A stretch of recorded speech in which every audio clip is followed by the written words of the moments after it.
오늘 하나님의 말씀을 봉독해 드리겠습니다. 마가복음 11장입니다.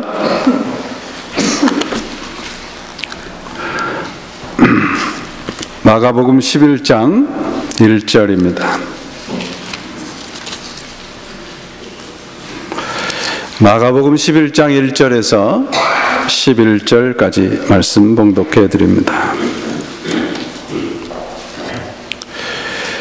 그들이 예루살렘에 가까이 와서 감람산 백박에와 베다니에 이르렀을 때에 예수께서 제자 중 둘을 보내시며 이르시되 너희는 맞은편 마을로 가라. 그리로 들어가면 곧 아직 아무도 타보지 않은 나귀 새끼가 매여 있는 것을 보리니 풀어 끌고 오라. 만일 누가 너희에게 왜 이렇게 하느냐 묻거든 주가 쓰시겠다 하라. 그리하면 즉시 이리로 보내리라 하시니 제자들이 가서 본즉 나귀 새끼가 문 앞에 거리에 매여 있는지라 이것을 푸니 거기 서 있는 사람 중 어떤 이들이 이르되 나귀 새끼를 풀어 무엇하려니나 하매 제자들이 예수께서 이르신 대로 말한대 이에 허락하는지라.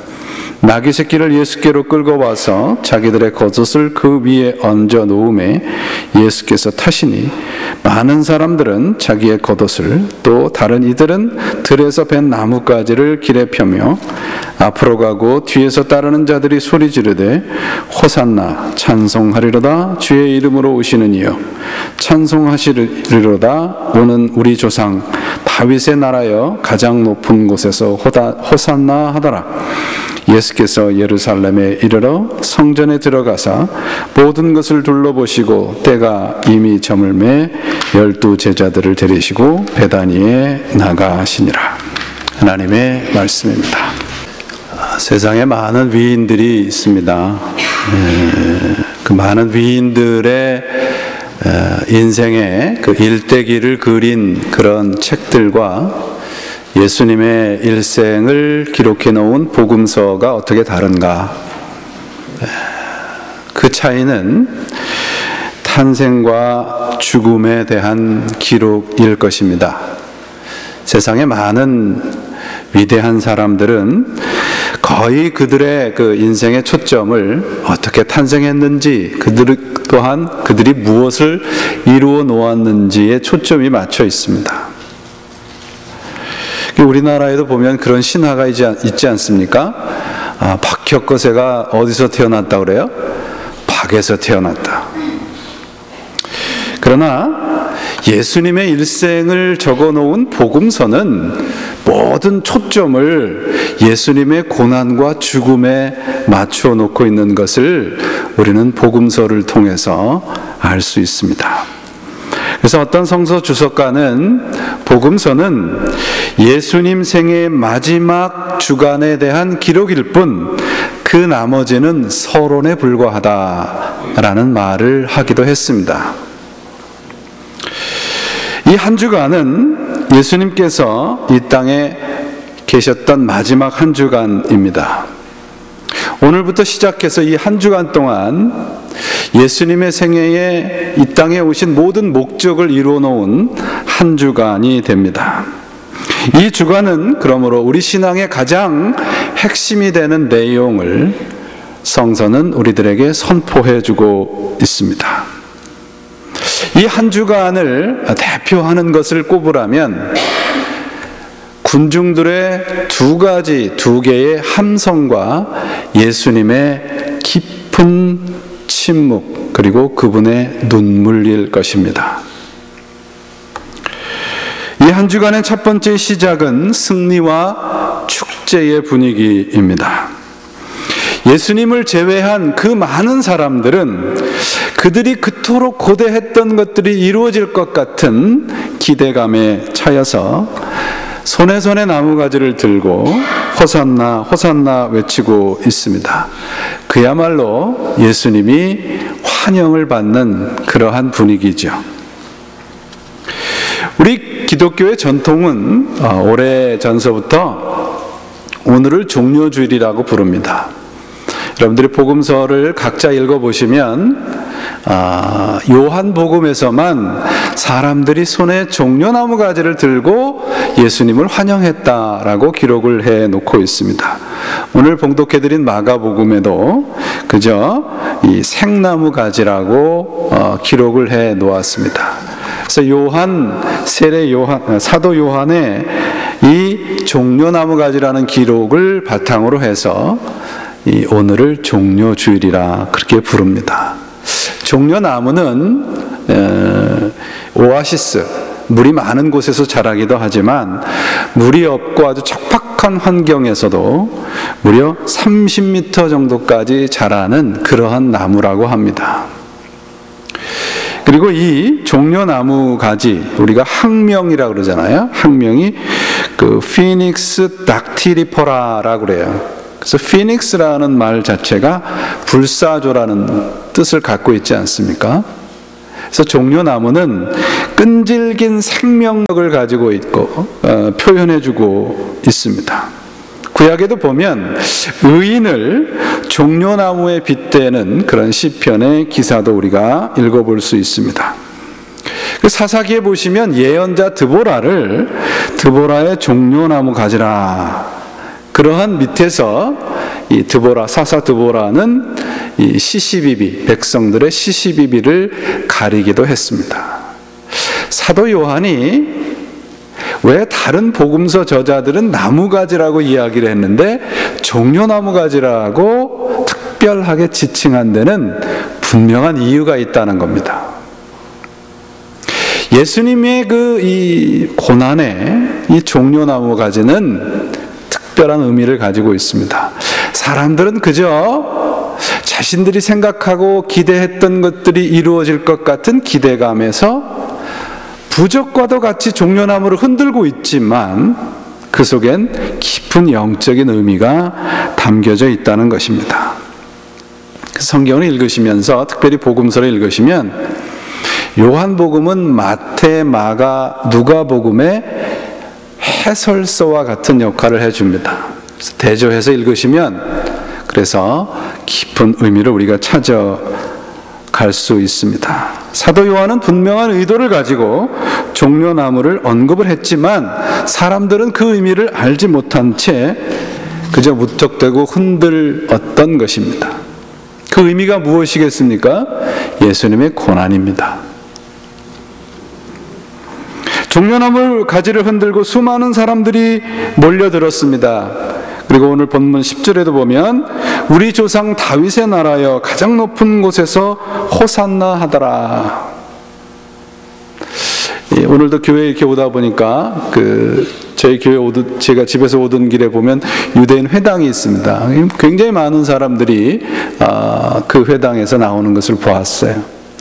이번 주간부터 6월절이 시작이 되지 않습니까? 그래서 이 예수님 당시의 6월절에 요세푸스라고 하는 신학자는 한 200만 명이 모였을 것이다, 그렇게 기록을 해 놓았습니다. 그런데 예루살렘이라고 하는 성의 크기를 보면 200만이라고 하는 사람들이 모이기에는 좀 무리가 있어 보입니다. 그래서 예루살렘 성의 크기, 지금 이스라엘에 가면 예루살렘의 구도시라고 하는 곳이에요. 그 크기를 감안해서 보면 약 한 20만 명 정도 모였을 것이라는 것입니다. 20만 명 정도 모인 이 작은 도시에 예수님이 들어가서 그 예루살렘 성이 들썩였던 거예요. 작은 성에 많은 사람들이 모여서 들썩였기에 예수님은 그야말로 스타가 되신 것입니다. 그래서 그 예수님에 대한 환영의 분위기를 바라보고 있었던 정치 지도자들과 종교 지도자들은 속으로 걱정을 하고 있었던 것이에요. 저들이 예수님께서 가자 그러면 성으로 쳐들어와서 반란을 일으키지 않을까 생각을 했을 만큼 엄청난 분위기였던 것입니다. 그렇게 예수님을 환영했던 무리들이 어떤 사람들인가? 사복음서를 보니까 마태복음서에서는 큰 무리라고 되어 있고 마가복음에서는 많은 사람들, 그리고 요한복음에는 명절을 지키러 온 큰 무리들, 그렇게 기록을 해놓고 있고요. 누가복음에서는 아주 자세하게 제자들의 모든 무리다, 그렇게 기록을 해놓은 것을 찾을 수 있습니다. 그러니까 굉장히 많은 사람이었던 것이 틀림이 없습니다. 그렇다면 그들이 손에 종려나무 가지를 들고 그 많은 사람들이 외쳤던 호산나의 의미가 무엇일까? 물론 그 의미는 우리를 구원하소서라는 의미입니다. 단순히 우리를 구원하소서라고 하는 그런 의미로 외쳤던 것인가? 앞뒤 정황을 보면 그 호산나라고 하는 의미는 마치 우리가 일본 일제 강점기 때 3.1운동을 하면서 외쳤던 대한독립 만세와 같은 의미입니다.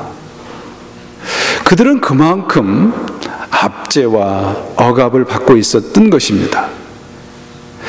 영적인 의미가 아니라 그들이 외쳤던 호산나는 그들의 현실에서 당하고 있는 필요를 해결해 달라는 외침이었던 것입니다. 참 재미있는 것은 그들의 그 간절한 외침을 들었던 예수님의 반응입니다. 예수님의 반응이 무엇이었을까?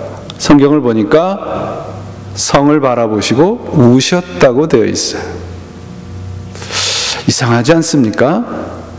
왜 그런 엄청난 환영을 함에도 불구하고 예수님은 예루살렘 성을 바라보고 눈물을 흘리셨을까요? 참으로 대조적인 모습입니다. 그것은 그들의 그 큰 함성이 예수님이 원하는 것이 아니었다는 거예요. 그들의 그 호산나라고 하는 함성, 그 나흘 뒤에 그들은 똑같은 목소리로 외칩니다. 저를 십자가에 못 박으소서, 예수를 죽이소서. 그렇게 외쳤던 사람들이 누구인가? 성경을 보니까 단순한 무리, 온 백성, 누가복음엔 대제사장들과 지도자들, 그리고 요한복음에서는 유대 사람들이라고 되어 있습니다. 예루살렘에 모인 거의 모든 사람이었던 거예요. 왜 이렇게 급격한 반전이 일어났을까 생각을 하셔야 됩니다. 왜 그렇게 환영했던 예수님을 예루살렘에 모인 모든 사람들이 죽이라고 외쳤을까? 그것은 바로 이 정반대되는 두 가지 외침을 통해서 우리들은 우리가 지금 믿고 있는 예수님, 우리가 믿고 있는 구세주가 어떤 구세주인가를 확인하고 점검을 해야 합니다. 많은 사람들이 만들어 놓은 허상의 구세주를 쫓고 있지는 않는가 하는 겁니다. 많은 사람들이 선택하고 좋아하는 것, 인기가 있는 것은 요사이는 그것이 진리라고 믿는 것 같습니다. 오늘날 교회는 이 다수에 의해 굴복을 하고 말았습니다. 많은 사람들이 선호하고 인기가 있는 것이 진리가 되고 진짜인 것처럼 되어버렸습니다. 그런데 여러분, 신앙은 다수결의 원칙이 아니에요. 영적인 것은 많고 적음에 의해서 결정이 되어서는 안 됩니다. 우리가 왜 많은 사람들이 가는 길을 아무런 의심 없이 따라가는가 하면 저렇게 많은 사람들이 갈 때에는 저건 분명히 틀리진 않았을 거라고 생각하고 있기 때문이에요. 그렇지 않습니다. 역사를 살펴보면 언제나 군중들은 틀려왔습니다. 오늘 성경에도 분명히 우리들에게 가르쳐주고 있지 않습니까? 여러분, 예수를 믿는 목적이 무엇인가요? 우리가 왜 예수를 믿죠? 그것은 우리 영혼의 구원을 위해서입니다. 다수가 원하는 것은 무엇입니까? 그들이 지금 현재적으로 갖고 있었던 그들의 필요입니다. 그러나 그것보다 중요한 것은 예수님이 이 땅에 오신 것은 우리의 죄를 해결하시고 우리의 영혼이 영원히 살게 만들어 주시는 거예요. 그렇다면 신앙은 많은 사람들이 따라가는 길을 가느냐, 적은 사람들이 가느냐, 이 숫자에 관계없이 우리가 누구를 따라가느냐에 따라서 결정이 되는 거예요. 성경은 우리들에게 선택을 요구를 합니다. 이 다수의 사람들이 외치는 그 길을 따라갈 것이냐, 아니면 예수님의 그 침묵의 길을, 십자가의 길을 갈 것이냐. 예수님의 이 땅에서의 마지막 한 주간, 그 많은 사람들의 이 엄청난 함성에 단 한 분만 그들의 함성을 선택하지 않습니다. 그분은 예수님이십니다. 하나님이십니다. 왜죠? 그들의 그 큰 함성이 진리가 아니기 때문이죠. 신학자 마이클 홀트는 오늘날 미국 교회를 보면서 이렇게 지적을 합니다. 미국의 교회는 20세기 마지막 10년 동안 십자가 없는 기독교를 만드는 데 성공을 했다. 우리는 십자가 없는 장밋빛 하나님 승리의 기독교를 원합니다. 그리고 화려하고 멋있는 백마를 타고 입성하시는 구세주를 원합니다. 인기와 환호성과 승리와 성공을 다 보장해 줄 수 있는 그런 구세주를 원합니다.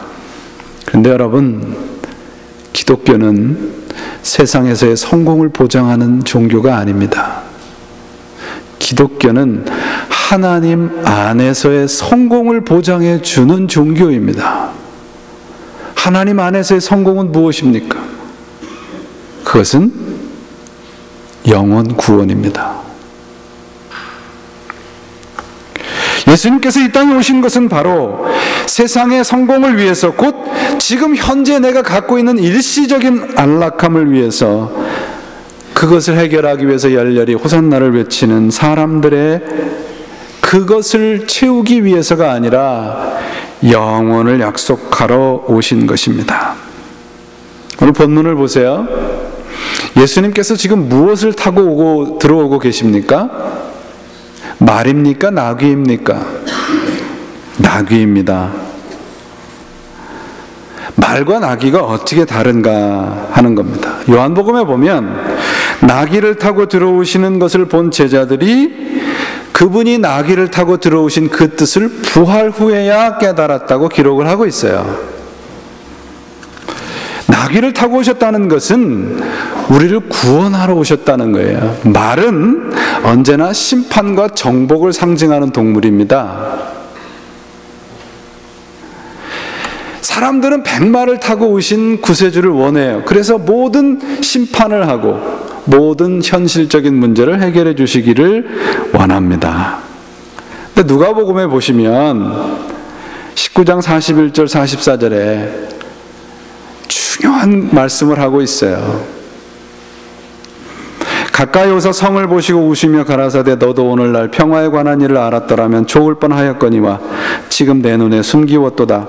날이 이를지라 내 원수들이 토성을 쌓고 너를 들러 사면에 가두고 또 너와 및 그 가운데 있는 내 자식들을 땅에 메어치고 돌 하나도 돌 위에 남기지 아니하리니 이는 권고를 받은 나를 내가 알지 못함을 인함이라 하시니라. 여러분, 왜 예수님이 나귀를 타고 오셨는가? 우리를 구원하기 위하심이라 말씀을 드렸어요. 그러면 우리를 구원하시기 위해서 먼저 하셔야 할 일은 무엇이었겠습니까? 내 죄를 해결해야 되잖아요. 우리의 죄를 해결하기 위해서 먼저 하셔야 됐었을 일은 주님이 죽으셨어야 돼요. 그리고 그 죽으신 십자가에서 돌아가신 십자가를, 그 예수님을 내 구세주로 받아들이는 일이 있어야 하는 것입니다. 그 일이 없이는 구원이 가능하지 않아요. 그런데 우리는 말을 타고 들어오셔서 우리의 상황을, 지금 현재의 문제를 깨끗하게 정리해 주시는 그런 구세주를 원하고 있지 않아요? 근데 좀 더 생각을 해보시면 예수님이 말을 타고 오셔서 심판하러 오셨으면 지금 이 자리에 앉아 있을 사람이 누가 있겠어요? 아무도 없습니다. 예수님께서 나귀를 타고 들어오신 것을 너무너무 감사해야 돼요. 우리의 현실적인 문제가 비록 지금 완전한 해결을 받지 못했다 할지라도, 지금 여전히 배가 고프고 목이 마르고 헐벗고 여전히 내가 실패감을 경험한다 할지라도, 우리가 주님께서 나귀를 타고 오신 것에 감사해야 할 이유는 우리에게 여전히 영원한 나라에 들어갈 소망이 있기 때문이에요. 하나님께서 여전히 우리를 기회를 주시고 여전히 기다려 주시기 때문입니다. 그런데 왜 사람들이 백마를 타고 들어오시는 예수님, 그런 구세주를 원합니까? 내가 가지고 있는 기준에다가 예수님을 맞추는 실수를 되풀이하지 말으셔야 해요. 우리는 종교적으로 얼마든지 호산나를 외칠 수 있습니다. 근데 기억하세요. 그들의 그 외침이 땅에 떨어지기도 전에 똑같은 목소리로 예수님을 죽이라고 외쳤던 말입니다. 왜 그들이 그렇게 변했을까요? 그것은 그들 스스로 예수님을 자신의 뜻으로 조정하지 못한 것에 대한 분노인 것이죠. 나귀를 타고 들어오신 겸손과 고난의 예수님, 그 의미는 우리가 십자가에서 주님과 함께 죽어야 한다는 것입니다. 기독교는 십자가에서 주님과 함께 죽는 종교예요. 그리고 그분과 함께 다시 살아나는 종교입니다. 신자가 된다는 것은 완전히 항복하는 거예요. 십자가 없는 기독교, 오늘날 우리 현대교회가 가지고 있는 현주소이지 않을까요? 하나님은 그저 그들에게 어떤 삶의 보조자일 뿐입니다. 물론 우리가 교회가 우리가 삶에서 당하는 실제적인 문제에 대해서 관심을 가져야 돼요. 돈을 어떻게 써야 되나? 어떤 인간관계를 가져야 되나? 또 어떻게 자녀들과 좋은 관계를 가질까? 내가 가지고 있는 어떤 문제가 무엇일까? 그런 문제들에 대해서, 그런 필요들에 대해서 교회가 관심을 가져야 됩니다. 그러나 그것이 기독교의 핵심이 아니잖아요. 십자가 없이 그런 문제들에 대해서 일시적인 처방을 내려주는 것은 아무런 의미가 없잖아요. 기독교의 핵심은 십자가입니다. 내가 죄인인 것을 가르쳐주고 내가 그 죄에서 일어나게 만들어주는 것은 유일하게 십자가뿐입니다. 오늘날 우리 신자들이 하나님보다 우리의 필요가 앞설 때가 많습니다. 그래서 스스로 착각을 합니다. 내가 원하는 것이 하나님이 원하는 것이야. 그렇습니까? 내가 원하는 것이 정말 하나님이 원하는 것일까요? 하나님이 원하시는 것이 내가 원하는 것과 똑같을까요? 내가 좋아하는 것이 하나님이 좋아하는 것일까요? 정말 하나님이 싫어하는 것이 내가 싫어하는 것일까요? 그렇지 않습니다. 그렇지 않을 때가 더 많잖아요. 내가 원하는 것이 하나님이 원하는 것이 되지 않을 때, 내 원함이 하나님의 원함과 같지 않을 때 우리는 참지 못합니다. 오늘날 현대는 우리가 믿는 하나님이 우리 인간의 구미에 이렇게 딱 맞아 떨어지는 시절은 없을 것입니다. TV나 이런 것을 통해서 들려오는 메시지를 보세요. 당신의 원하는 것이 무엇입니까? 그 원하는 것을 생각하고 그 원하는 것을 위해서 주야로 기도하십시오. 그러면 반드시 그렇게 될 것입니다. 얼마나 좋습니까? 그런데 정말 그렇습니까? 그렇지 않아요. 어느 누구도 내가 의사가 필요한 환자라고 이야기해 주지 않으면 내 병은 여전히 더 악화될 뿐이잖아요. 진정한 기독교의 복음은 무엇인가요? 당신은 죄인입니다. 당신은 의사가 필요한 환자입니다. 지적해주고 그 병에서 일으켜 세워주는 것이 진정한 복음이에요.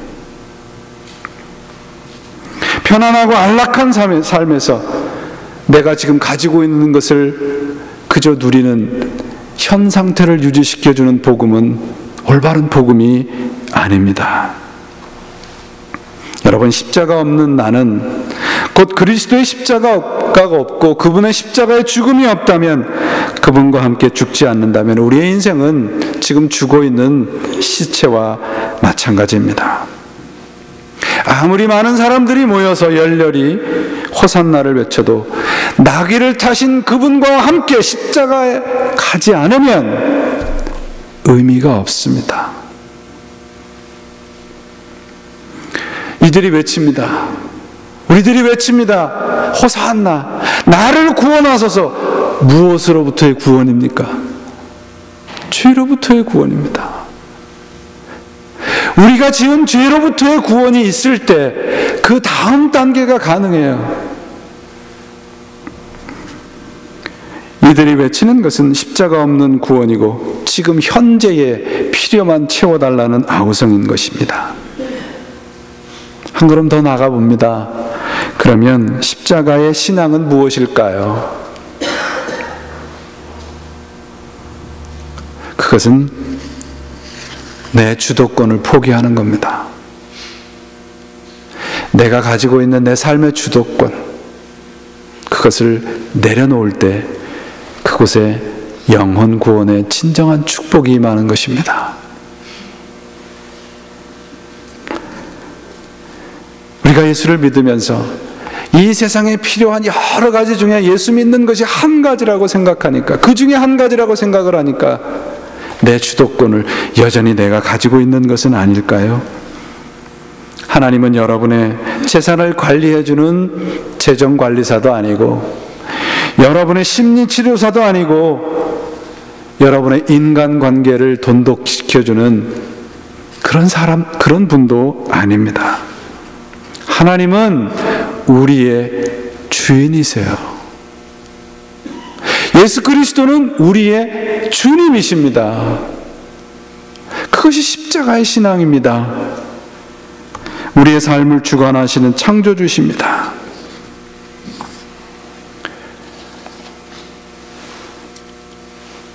몇 주 전에 제가 말씀드렸습니다.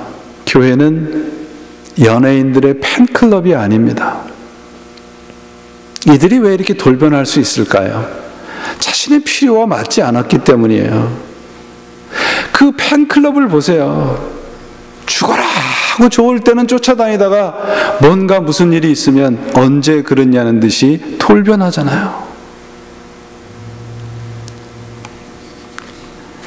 이것이 바로 무리와 군중의 신앙입니다. 많은 사람들이 외치면 그것이 진리라고 착각을 해서는 안 됩니다.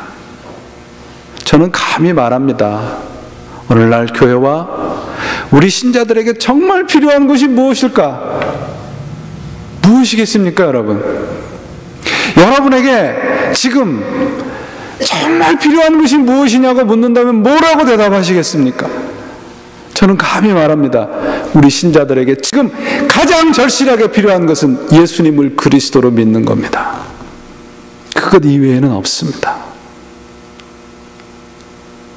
내 삶의 주인이 바로 당신이십니다. 예수님이십니다.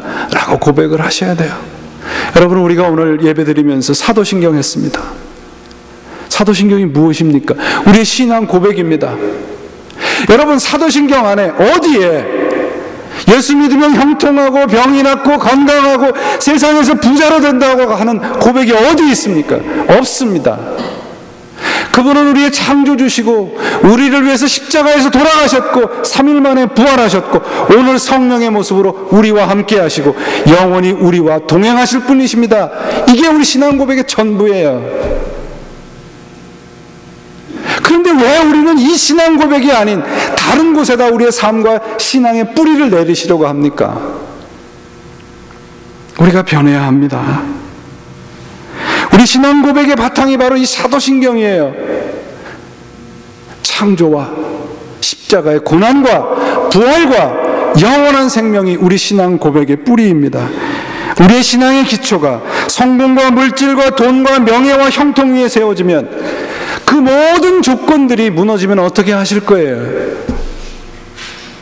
영원히 무너지지 않는 예수 그리스도에게 우리의 신앙의 기초를 삼으셔야 합니다. 성경을 읽어보세요. 오병이의 기적 후에 병자가 낫는 기적을 보면서, 예수님이 행하신 수많은 기적을 보면서 사람들이 무리를 지어서 예수님을 따랐습니다. 그리고 예수님을 왕으로 삼으려고 했습니다. 그때마다 예수님은 어떻게 하셨어요? 홀로 피하셨어요. 왜요? 그들 무리가 원하는 것이 무엇인지를 아셨기 때문이에요. 우리가 아무리 정말 열심히 봉사하고 헌신하고 열정적으로 기도할지라도 우리의 신앙의 뿌리가 하나님이 우리의 창조주가 되시고 예수님이 우리의 구세주가 되시고 우리와 영원히 동행하실 성령님이 아니라면 다시 생각을 하셔야 돼요.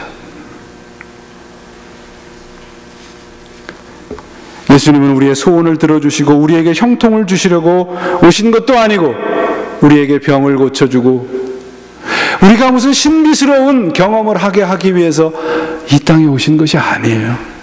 예수님께서 이 땅에 오신 것은 단 한 가지 이유 때문입니다. 우리의 영혼이 구원을 받게 하기 위함입니다. 사랑하는 여러분, 여러분은 어떤 신앙 고백 위에 우리의 신앙을 뿌리내리고 계십니까? 여러분, 오늘 종려주일에 외쳤던 그 수많은 사람들의 외침 호산나가, 그리고 그들의 원하는 것이 하나님이 원하는 것이라면 부활주일은 필요 없습니다. 십자가의 고난은 필요 없게 됩니다.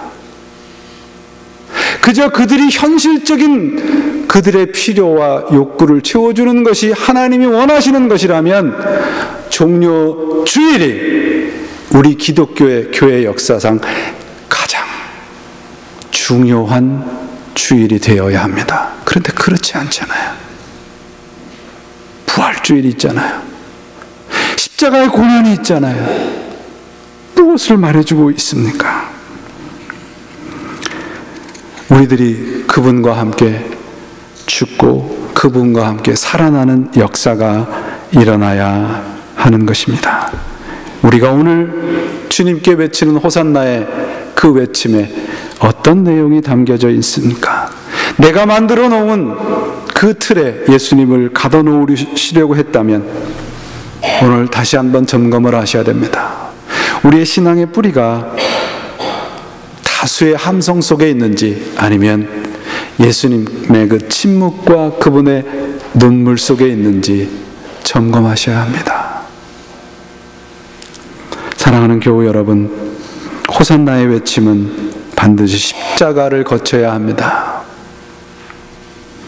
종려나무 가지를 흔드는 것으로 우리의 할 일을 다 했다고 말할 수는 없습니다. 주님과 함께 십자가를 지고 세상 밖으로 나아가야 갈 것입니다. 십자가에만 소망이 있습니다. 그렇게 보면 여전히 우리가 부족하잖아요. 십자가를 지고 따라간다면서도 부끄럽고 여전히 하나님의 기준에 많이 못 미칩니다. 그래도 속상해하지 마세요. 주님이 우리와 함께 계시지 않습니까? 저는 이 시를 읽을 때마다 하나님의 모습이 그대로 떠오릅니다. 도종환 시인의 담쟁이라는 시입니다. 저것은 벽, 어쩔 수 없는 벽이라고 우리가 느낄 때, 그때 담쟁이는 말없이 그 벽을 오른다.